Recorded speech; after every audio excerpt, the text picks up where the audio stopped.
तो दोस्तों इरकॉन इंटरनेशनल ने अपने क्वार्टर टू के नंबर को डिस्क्लोज कर दिया है। तो चलिए देखते हैं क्या है क्वार्टर टू के नंबर्स के अंदर। डाटा बेसिकली यहाँ पे क्रोस में दिया गया है। तो देखिए पिछले क्वार्टर में कंपनी 1786 करोड़ का रेवेन्यू जनरेट की थी ऑपरेशन के थ्रू, पिछले साल 2447 करोड़ के आसपास।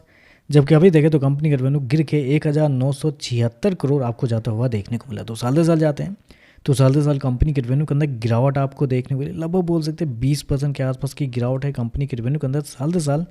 क्वार्टरली बेस पे आते हैं तो क्वार्टरली बेस पे कंपनी के रेवेन्यू के अंदर तेजी आपको देखने को मिली। यहाँ पे देखें तो लगभग 11% के आसपास का जंप आपको देखने को मिला है। तो क्वार्टरली बेस पे देखें तो कंपनी का रेवेन्यू बढ़ा है, लेकिन साल दर साल जाते हैं तो कंपनी के रेवेन्यू के अंदर गिरावट आपको देखने को मिल रही है। हालांकि मार्केट का अनुमान भी था कि ऐसा ही कुछ आपको देखने को मिल सकता है, क्योंकि कंपनी के जो रेवेन्यू है वो 1976 करोड़ के आसपास है, जबकि मार्केट का अनुमान था लगभग 1860 करोड़ के आसपास। तो मार्केट के अनुमान से देखें तो कंपनी के रेवेन्यू बेहतर आपको देखने को मिल रहा है, लेकिन याद रखिएगा साल दर साल आपको गिरता हुआ भी देखने को मिल रहा है। मार्केट का अनुमान उस पर रहता है कि कंपनी के बिजनेस कैसे चल रहे हैं उस हिसाब से, लेकिन यहाँ पे साल दर साल गिर रहे हैं, लेकिन एस्टिमेट से थोड़ा सा बेहतर भी देखने को मिल रहा है। खर्चे की बात करते हैं तो देखिए पिछले क्वार्टर में 1698 करोड़ खर्च किए थे, पिछले साल 2327 करोड़। अभी देखें तो कंपनी खर्चे 1960 करोड़ आपको जाता हुआ देखने को मिला। तो कंपनी के खर्चे देखें तो खर्चे ठीक तो नहीं है, कंट्रोल में नहीं, ज़्यादा देखने को मिला है, क्योंकि जितना रेवेन्यू नहीं बढ़ा है क्वार्टरली बेस पे उससे ज़्यादा कंपनी के खर्चे आपको बढ़ते हुए देखने को मिल रहे हैं। तो खर्चे इस क्वार्टर में फिर से देखें तो आपको ज़्यादा देखने को मिल रहा है। चलिए कंपनी का प्रॉफिट क्या निकलता है वो देखते हैं। तो देखिए पिछले क्वार्टर में कंपनी 164 करोड़ के प्रॉफिट में थी, पिछले साल 205 करोड़ के आसपास। जबकि अभी देखें तो गिर के 136 करोड़ आपको जाता हुआ देखने को मिला। तो साल दर साल जाते हैं तो साल दर साल कंपनी के प्रॉफिट के अंदर लगभग 35% के आसपास की गिरावट आपको देखने को मिली है। रेवेन्यू भी आपको साल दर साल गिरता हुआ देखने को मिला है, साथ में कंपनी के प्रॉफिट भी आपको 35% गिरते हुए देखने को मिला है। क्वार्टरली बेस पे जाते हैं तो क्वार्टरली बेस पे भी कंपनी के प्रॉफिट के अंदर गिरावट आपको देखने को मिल रही है।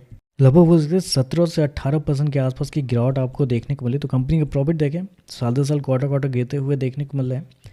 कंपनी शो कितना क्या है 136 करोड़ के आसपास का प्रॉफिट इस क्वार्टर में, जबकि मार्केट का अनुमान था लगभग 155 करोड़ के आसपास। तो मतलब मार्केट ऑलरेडी कम से कम लेके चल रहा था कि एस्टिमेट की कंपनी के नंबर इस क्वार्टर में कमज़ोर रहेंगे, बेहद ही कमज़ोर रहेंगे, लेकिन उतना भी कंपनी फुलफिल नहीं कर पा रही है। कंपनी के प्रॉफिट 136 करोड़ है, जबकि एस्टिमेट 155 करोड़ के आसपास था। चलिए कंपनी का मार्जिन क्या है वो देख लेते हैं। तो पिछले साल कंपनी का जो मार्जिन था वो था आपका 8.41% के आसपास। पिछले क्वार्टर की बात करते हैं तो पिछले क्वार्टर में 9.18% के आसपास, जबकि अभी देखें तो गिर के 6.90 आपको जाता हुआ देखने को मिलता है। मार्जिन देखें तो मार्जिन आपको साल दर साल क्वार्टर क्वार्टर गिरते हुए देखने को मिला है।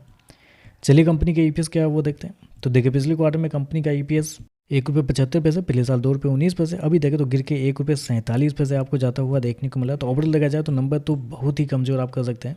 कंपनी के रेवेन्यू प्रॉफिट दोनों के अंदर एक बड़ी गिरावट है साल दर साल। ऊपर से कंपनी के रेवेन्यू क्वार्टरली बेस पर बढ़े हैं, लेकिन फिर भी कंपनी के प्रॉफिट क्वार्टरली बेस पर गिरते हुए देखने को मिला है।